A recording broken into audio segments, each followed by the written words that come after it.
Hello and welcome to the Smart Divorce podcast. I'm delighted to be joined by three, hopefully now familiar faces, but I'm shortly going to hand over to each of them to introduce themselves. I'm Tamsin Kane. I'm a chartered financial planner and resolution accredited divorce specialist. And my first guest today is Mr. Tom Nash, Mr. Divorce Coach. Tom, how are you doing? I'm doing very well, thank you. Thanks for having us back again. Excellent. Hi everyone. For those that haven't heard me on here before or seen me on here before, I'm Tom Nash, Mr. Divorce Coach, or the guy in the yellow chair. I assist clients with their emotional mindset and practicalities around their divorce or separation, through to particular things like we're talking about today, around co-parenting, their emotional journey and emotional process, their communication strategies, and generally helping people to separate in a more positive way. Fantastic. Thank you, Tom. Thank you for coming back again. And then we have Katie. How are you doing, Katie? Morning. I'm very well, thank you. Thanks for having me back again. I'm Katie Harding. I'm an associate, family law associate at Pennington's Manchester Cooper in London. And I specialise in all areas of family law, so from the divorce at the beginning or the separation, all the way through to the children, the finances and everything in between. So prenups and postnups and surrogacy and all those other interesting issues that arise. Fantastic. Thank you, Katie. And last but in no means least is the wonderful Susan Leigh, who is still topping our podcast charts with the most popular episode. How are you doing, Susan? I'm excellent. Thank you very much, Tamsin. I'm a counsellor and a hypnotherapist. I work with clients as their relationships are pressing around them and emotionally and mentally. Stress that is involved in all of those things. So I support either couples or individuals or even the children on occasion to get through and come out the other side with lessons learned, resilience, and the capability to continue and see the positives of them. Susan Leigh, I'm Susan Leigh. I'm a counsellor and a hypnotherapist. I help and support people, individuals, couples, perhaps family units, children, the preliminary before the divorce, where they're perhaps struggling, the relationship is decompressing, they're struggling with their attitude, their feel good, the resilience, and then we work through that to help them understand what's going on, cope better, and feel more positive about themselves and the journey of life that lies ahead for them with lessons learned. That's wonderful. Thank you. And so today we're going to be talking about co-parenting. And I'm going to start with our divorce coach, Tom, to introduce the topic of co-parenting, because I know it's something that's very close to your heart. So I wonder if you could start off by talking a bit about what co-parenting actually means. Yeah, okay. I was talking about this very topic yesterday with a group of solicitors. A lot of people tend to have the view that it's around helping people to effectively find their friendship again in some respects, that it's got to be because it's cooperative, collaborative, cohesive, that it's about finding a new form of friendship. It's not, it's just essentially the basics and the crux of it is finding a new form of trust and a way to work and communicate with each other for the best interest of the children, at the same time as the best interest for yourselves. Reduce the acrimony, the contentiousness, create structure, rules, boundaries, etc., how we're going to operate, also preparing for changes in the future. All too often, what we can tend to find, particularly in the earlier stages as well, when those emotions are running really high, or particularly for, especially something that's very suitable for high conflict situations, is people tend to fall into what we call parallel parenting, where there is very little to no direct contact.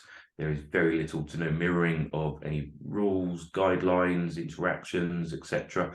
And we are essentially parallel. We're both parenting at the same time, but completely separately and having very, very little to no interaction. The flip side to co-parenting, or the polar opposite at the end, is counter-parenting, where someone is going, consciously or otherwise, out of the way to do the complete opposite to actually being collaborative and supportive. The focus, let's say, for co-parenting is around how you put the children in the centre, not the middle, and how we can create a easier flow of transitions, ways to work together, dealing with future situations that might come up, also how to prepare for future potential conflict as well with one another as changes go along for the children as they grow as well. So it's about finding your new working relationship, your new partnership, and how you can actually do that in an auxiliary, supportive, but still separated manner. Absolutely. Susan, I'd like to bring you in if that's okay. Why is co-parenting so important as opposed to the parallel or counter parenting that Tom's just described? I think co-parenting is quite an interesting one, because hopefully it starts when we're actually parents in a relationship together. And you often find that one parent perhaps shoulders most of it, and the other one might drop in because they're working all the time, or they work away, or that they're stressed, they've not got that much interest or whatever. So if we know our relationship is breaking down, we have to start thinking ahead about this and saying, okay, we may have just allowed situations to evolve and develop, which often happens anyway as the relationship is breaking down. How do we pick it up so that these children can be, parented through this in as healthy, positive a way as possible?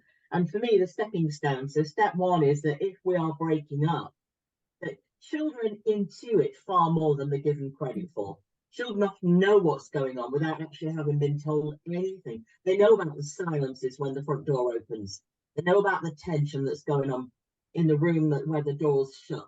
So sort of telling people appropriate information about, they don't need to know all the subtleties and he said and this happened and do you know what that's possibly been going on, but telling people age appropriately what actually is being going on and how their lives will be affected. So the only thing kids are interested in really is, are they still going to go to the same school? Can they see mum and dad? What about their mates?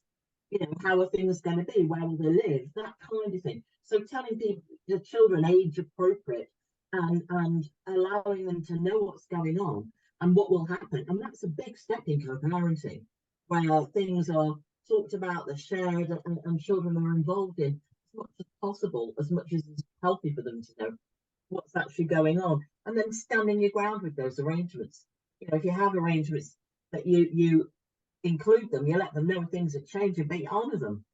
Nothing worse than little Johnny stood at the front door, his bag, waiting for mum or dad to turn up and them not arriving, and gradually being shepherded back into the dining room. So it's about being sensitive and respectful. And my big rule for co-parenting is treat any discussions as a business arrangement. Yeah. Because to me, that's that. If there's one takeaway from my input today, it's treat anything as a business arrangement. Don't allow emotions to get involved.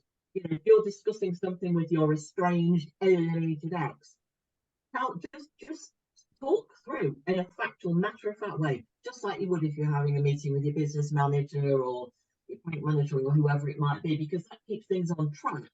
It keeps the emotions out of the arena, which is where they need to be.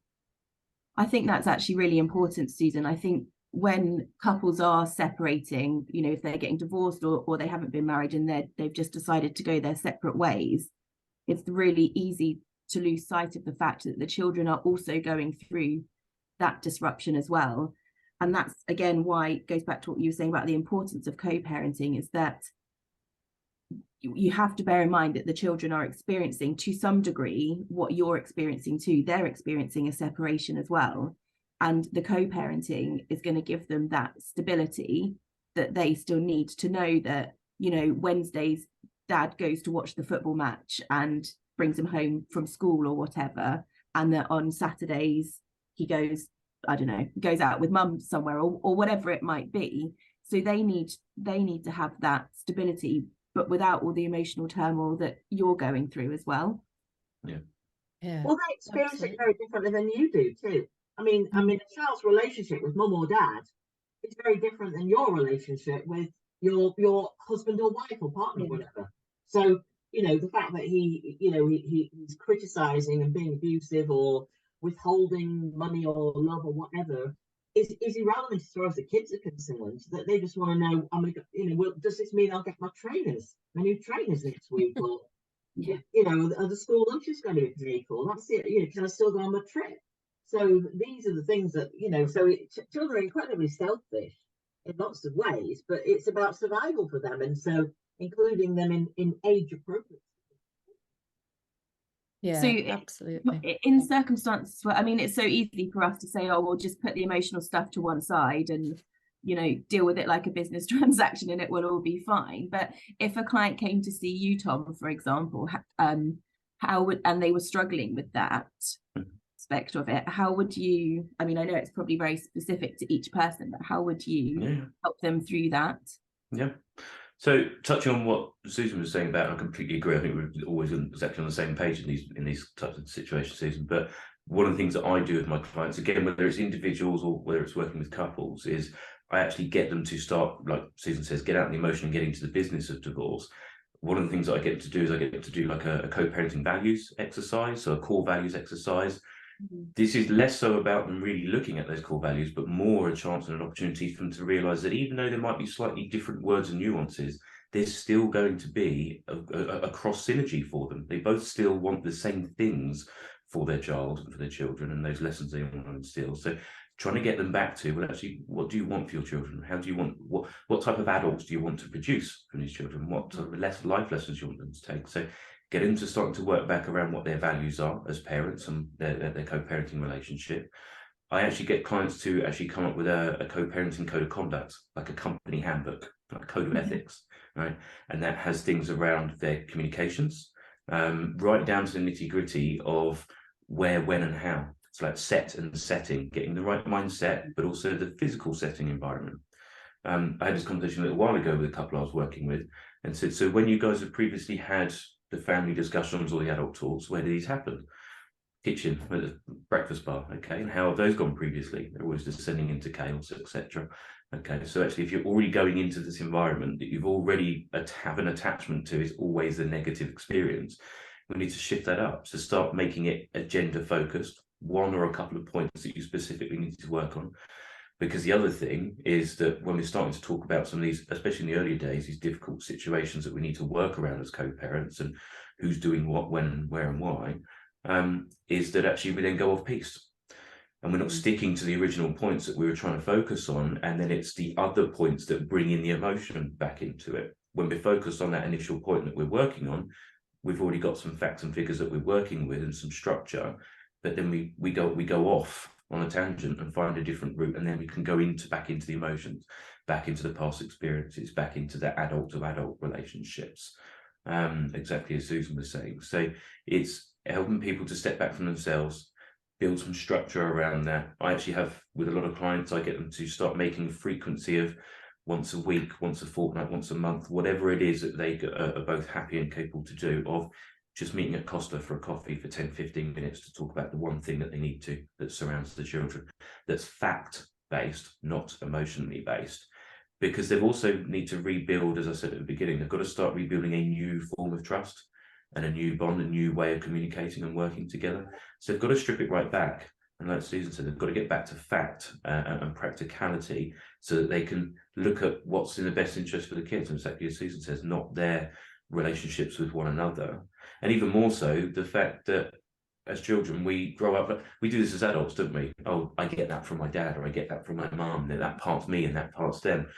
So if you're one of the parents that is saying, oh, negatively as well, even not necessarily directly in front of your children, but even in the background to your friends or whoever it might be, that they always do this, dad always does that, mum's that type of person, that child's going to take that, internalize that, and that's 50% of them. So that's now a part for them that they're internalizing, thinking, well, if you don't like that about mum or dad, you don't like that about me. And again, that's now coming into the wider sphere of the co-parenting relationship. So it does have that huge wide ripple effect. So trying to figure out your structure and a way to go about it and how to approach it. I actually had a couple about a year ago who we also worked through what are the words, phrases, people, situations of the past, of the adult relationships that we now need to put to bed and leave in the past. They're quite visual people. So we created one of those kind of like, I can't remember what they're called, like word cloud type things, where you've got one main word through the middle and you've got ones coming off here, there and everywhere.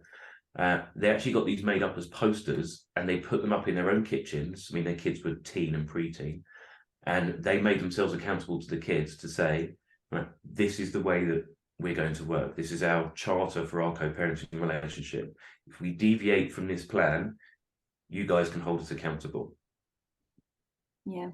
Wow. I think it's important to remember, because there might be people listening who think, you know, their relationships are in such a bad place that they can't communicate in the way they might have used to. So maybe they can't even message each other. Maybe that's too much. Or if there's, you know, elements of domestic abuse or something like that, it might not be appropriate for them to communicate in that way. So I think co-parenting isn't just you know, like, you know, meeting up for a coffee, brilliant if you can do it. Lots of people probably can't, especially at the beginning.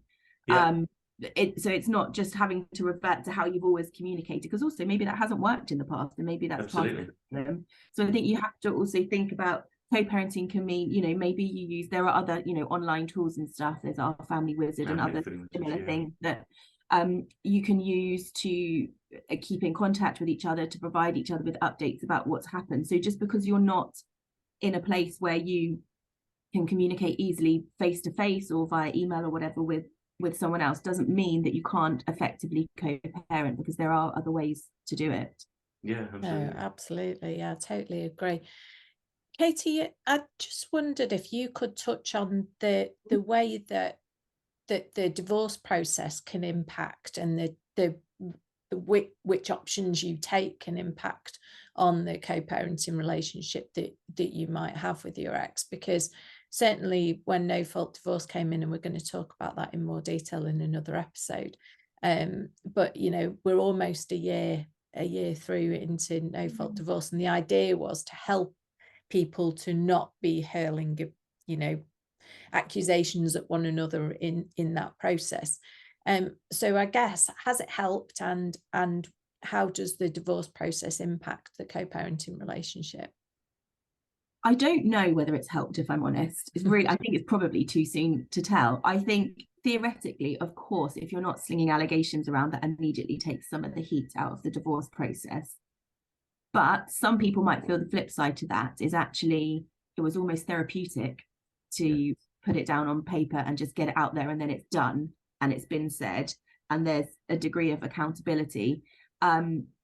I think generally speaking, though, it's got to be better that there isn't blame in the divorce process. But if you are going into a divorce or a separation with this real anger towards one another, that is of course going to impact your co-parenting relationship. And it was what we were talking about before. It's not easy just to cut off your emotions from everything else that you have to continue doing every day, because this person's formed a huge part of your life. You've made a whole nother human being with them. It's just not as straightforward as saying, well, okay, well, let's not worry about the emotions. We'll just carry on with co-parenting and everything will be fine. But you know, often I find that things can sort of be fairly amicable. Money riles people up, I think. I think that tends to create a lot of contention in a separation. But just because perhaps that aspect of your separation is very contentious, that doesn't mean that everything else that goes alongside it, so the child arrangements predominantly, has to be the same. You don't have to go through a court process. You can go through a bit of the court process and ask the court for some help on if there are specific issues that you can't agree on, or you can formalize an agreement that you've reached between you if you want to, or you don't have to do any of that. You can, you know, get assistance from someone like us and do a parenting plan, which is not dissimilar to some of the things that Tom was detailing about how he helps his clients come up with a plan for co-parenting. And I think it can be a really helpful way. In some ways, I think once you're having those, if you can have those conversations early on, that's really good. But sometimes that's just not always the way, is it? Sometimes I actually find people tend to deal with the children stuff in some ways a bit more easier early on, because they have to, because the child is there and then, and they need something from their parents immediately and constantly, Whereas with the finances, that can sort of wait. That doesn't have the urgency generally that child arrangements do. So often people may resolve the children's stuff themselves, might need some help from us with the finances or sort of specific children issues if they need to. Fabulous. Susan, I was just thinking while Katie was talking about the anger and the emotions that are kind of there, and you know, we've talked before about the grief cycle and how divorce, you know, is impacted by all those things on the Kubler-Ross cycle that we're familiar with. I'm thinking that if I had somebody who was in that space where all the emotions were there and clear, that they'd be best to seek some help from somebody like yourself to deal with those emotions in order to take that step back and start dealing with things on a business arrangement, as we were talking about before. Is that something that you'd be able to help with? Yeah, it's the sort of stuff that I work with a lot, and I think it's helping people clarify what their own stuff is, if you like, that's actually going on, because often we find we are triggered by things that other people wouldn't be affected by. I often will reference something as simple as sending a text to somebody saying thank you. That text, if you're in a bad mood, could be read as sarcastic or insulting or negative. If you're in a good mood, you just accept it as it is and perhaps don't even hardly realise what you're reading. So I think emotions are a similar thing, that when we're in our own bubble of emotions and we're feeling how very dare they, or what the heck's going on, or after all I've done to him or her, we're in that sort of loop of anger, hurt, perhaps even self-loathing, as well as a consequence of feeling we must be absolutely awful because we can't even do a relationship. So there can be a lot of stuff going on with the failure of a marriage, of a relationship. And I think understanding our bit of that, understanding our input into that, can help us make sense of it. And for a start, we don't want to be repeating that in the future. We don't want to be carrying all that. We always say, don't we, the first relationship after a breakup is often a rebound. The reason for that is that we're taking all that love that's homeless now and wanting to dump it on somebody else and go, there's our perfect person. Take all this love that I've got to give. You know, actually, that is completely misnomer, because we need to take that step back and identify what has gone on, what has gone wrong, what's our responsibility or our commitment or involvement in this, what do we need to learn, and how can we rectify all those patterns. So that's where I think therapy can be incredibly useful in a situation like that, because we have to, I hate jargon speak, but we have to own our own shit, don't we? We have to own our own stuff, you know, our own, you know, my dad, that's what men are like, that's what women are like, you know, what I call the life rules that are not legislation, but they might as well be, because women always do this, men are always supposed to do that, children should be like this, our married life together should be this way. We expect things to be a certain way because that's what we're programmed to feel for whatever reason. And if our partner doesn't share that, or if we're starting to discover life isn't like that, you know, it can become a bit of a blooper, and we have to sort of relearn and re-educate ourselves. And that's part of growth. And that's, we talked before about giving thanks afterwards for the things that we were forced to do when our job didn't continue, when our health didn't continue, when our relationship didn't continue, those defining moments in life that pull us up short. And our feelings 2-3 years later, where we look back and think we were shoved into that situation of having to review our money earning potential or our job potential or the life we had planned out, mapped out for us, it didn't work out that way. Actually, you know, we learned a lot as a consequence of that, but we wouldn't have learned otherwise. Yeah, absolutely. I think this is such an important topic, and I think we can massively impact the lives that our kids have moving forward as they move on into adulthood and start having relationships themselves. One thing that I experienced there as well. Yeah, of course. We need to think about too is that we forget sometimes that children need to see the cycle of arguing. Yeah. Because children often don't understand that they might see a situation where it's simmering and it's cooking on gas and it's exploding, and then we say, shush, don't talk about that. We'll say that till later. You know, don't let the kids see, don't let the kids see. And we go into another room and we continue it 2, 3, 4 hours later.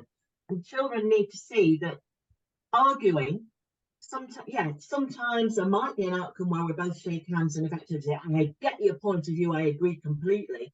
Or we might say, I disagree, I'll never agree with you, but however, I respect your right to feel that way. Yeah. And that thing about how we actually say, I don't agree with you, and you know, whether it's constructive or not, kids need to see about arguing and how it gets resolved at the end of the day. And that is part of the lesson that they don't always see.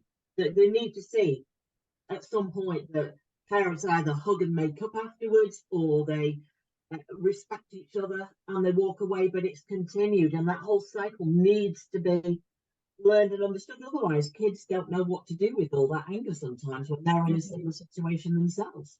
I couldn't agree more. They need to learn how to close the loop, because, as you say, again, not necessarily agreement, but the acknowledgement, and also the vulnerability of accepting and apologising in front of people. Because again, we need to be, if we're trying to teach them these life lessons, we need to help them learn how to close the loop. No, absolutely, I couldn't agree more, Susan. We might as well be sitting in the same square on here, because we're definitely in a group. Well, that's good to hear. I quite like you to completely disagree so that we can show how that loop works. I don't feel we have much of that on this podcast. We all seem to be coming from the same place.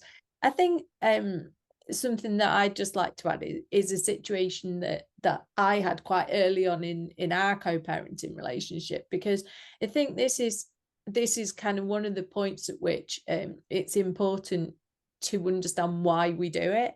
And this was when and I can't remember which of my children it was, which is awful, but they decided that they were going to play me and my ex-husband off against each other. So they were going to come and ask, I genuinely can't remember which of my children it was, but they came to ask me for some money to do something or other with, or to buy something with, and I'd said no, it's just not possible at the moment. So then they'd gone to their dad and gone, oh, can I have some money for this? And he'd gone, well, you know, what's mum said? And they'd gone, oh, you know, that it's fine with her. And he was like, uh-huh. And thankfully he rang me and said, I've just had a call from one of our children and this is what they've said. Is this how you feel? And obviously, like, I was going, they've already come to me with this first, and obviously I've said no and they've come to you. And sometimes just being able to go to even contact the other person and say, I think there's a bit of that going on, and actually, because it was stamped out on that occasion, it's actually never happened since. And I think those sorts of things can be so useful. Tom, have you experienced similar, because you're in a similar position as a co-parent? Absolutely. The best part was a few years later when actually there was this kind of epiphany moment for all 4 kids, where they kind of went, we can't play you off on each other anymore. Can't blame them for trying. No. Well, that's their job, isn't it? That is actually their job as kids, is to test the boundaries, so they learn what rules are, risk, reward, reprimand, etc. But no, absolutely, a very similar situation, but mine was slightly different in that it kind of links to what Susan and I were talking about, closing the conflict loop. Was, again, I can't remember which one of the kids it was, but I was going to be taking the kids that weekend. I was going to take them for a haircut.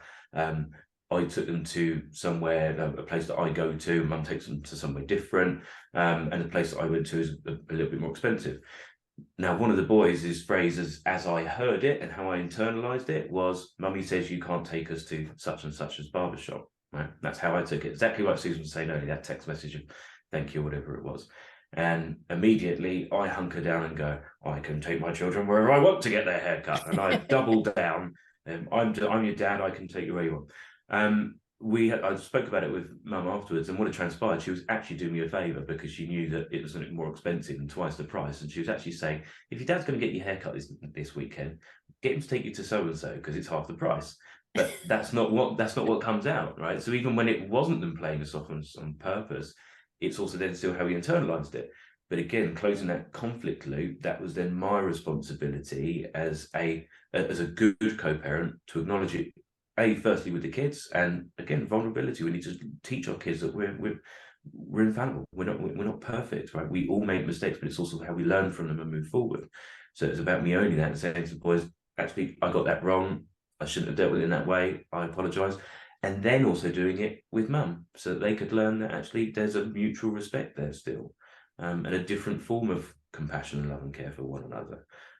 So again, closing that conflict loop. But yes, it does happen all the time.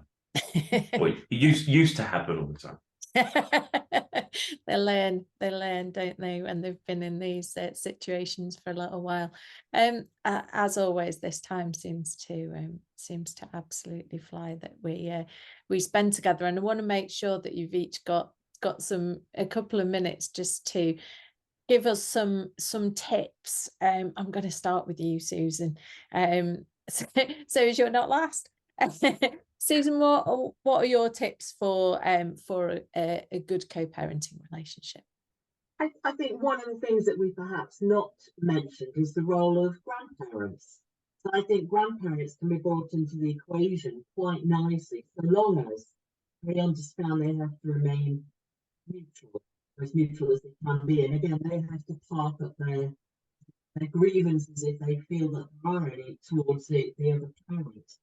So it is about perhaps allowing them, because often grandparents are lent on a bit heavily after, or one set of grandparents are lent on a bit more heavily after a breakup, after a divorce. And it might be that one side gets sort of effectively pushed out of the loop automatically because they're not involved anymore. So it is about allowing there to be a space, a role for grandparents, because certainly in a co-parenting situation after the divorce, grandparents can provide stability, they can provide financial support, they can provide time, they can provide love, they can provide attention. They're valuable in helping children supported, cosseted, secure, with similar routines. So make space for the grandparents in your life and have, allow them a bit of latitude, but at the same time realise that people support during, particularly post-divorce, immediately post-divorce anyway. That's so true and so incredibly important. I can't even tell you how vitally important my ex's mum and stepdad have been in our relationship, and they've been there and supported particularly my daughter, and they've been that bit of stability in her life, and she's lent on them pretty hard, and I certainly don't think we could have come through it in the way that we have without them. Well, so thank you for mentioning that. Kids don't want to perhaps upset mum or dad by talking about things that are bothering them, and sometimes a grandparent can be their go-to guy at a time like that, because of family. They know that mum's spending all the time crying in a bedroom, perhaps, or dad's whatever, similar whatever. So they don't necessarily want to add to the burden. So a grandparent can be that softer voice and that warm pair of arms that gives that time and attention and love, Yeah, absolutely right. Spot on. Thank you, Susan. Katie, what about your tips? I think one of my tips would be, and it relates a lot to what we've been saying today, is don't expect everything to immediately fall into place, and get help where you need it. It's not a failure to come and see someone like Tom or Susan, or to come and see a solicitor to ask for some guidance and some help. You're not expected to know how to deal with everything from the off. It's a brand new situation for you. It's a brand new situation for your partner, and it is for the children as well, and everyone is trying to navigate it. And that is why we are all here in our various differing professional capacities to assist parents as they need it. And it just shouldn't be seen as a failure if you can't, if you don't get everything right the first time. I mean, what parent does, even when parents are together? You're still going to get it wrong. It's not going to be perfect, but between us as professionals, we can certainly guide you in the right way to hopefully make things a little bit easier. That's it. That's an excellent point, because I do think we sometimes put a mound of pressure on ourselves when we're separated parents and trying to attempt to co-parenting. We do forget that, you know, quite often parenting is not that straightforward, even when we live in the same home. So I think that's it. That's a fantastic point. Thank you, Katie. Last but not least, Tom, what are your? I think we could ask you for tips, and I think we might be here for several hours. So I'll just pick a top handful, couple. top couple, just some small, simple, practical ones that people can start to think of.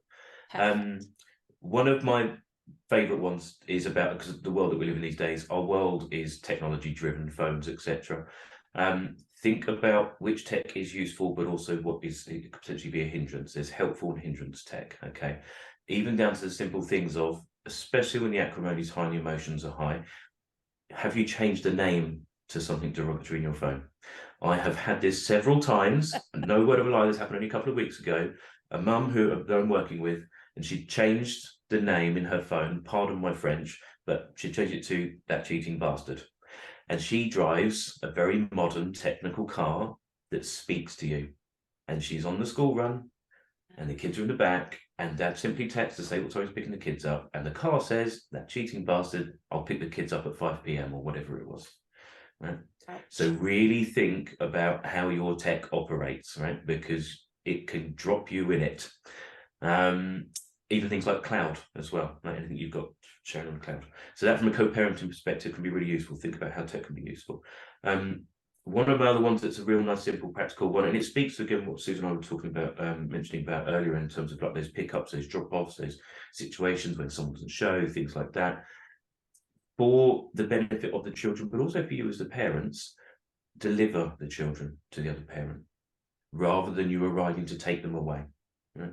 It can actually really lessen some of that anxiety for the child, as much as for the parents, when you're coming to arrive at the other house and take those children away. So if you can actually drop off and do the delivery, and actually you're delivering the children, they can go off in a much happier way and be delivered rather than taken away. That can make a real difference for all of you. And I'm just trying to. My other favourite one that I always talk about. I miss you. Right? The kids know that you're going to miss them. They're going to miss you too. But actually, by you taking your emotion part, and again, we're talking about like the business, the emotion, the business side of things, by telling them that you're going to miss them as they're going off to mums or dads, right? You're taking your upset, fears, angst, whatever it is, that's morphing into guilt and various other negative emotions for that child. Okay, there are different ways to let the children know that you're going to miss them without having to put it into that context. So you can say to them, "Have a great time at mum or dad's. I'm looking forward to when you're back on Tuesday, but I've got loads of this work to do, or I'm going out with so and so." But they know that you're also busy. They know that you're going to be okay. They're not going to be worrying about you and their parents, but you're also still sending the message that you're always thinking about them and you care, without having to morph it into guilt for them. Absolutely, that is so very important, and the tips around that you've given are excellent, because there is a disloyalty feeling as well, isn't there, when if you feel that, you know, you're leaving one parent behind and they're going to miss you, and what they're going to do, and am I being disloyal by going to the other one, and we've got to try and avoid those imparting those feelings on our kids. Oh, wow, we could talk about this all day. I know we say this every episode, but we have run out of time. A massive thank you to all my guests today. Thank you for listening, and we hope you can join us for our next episode.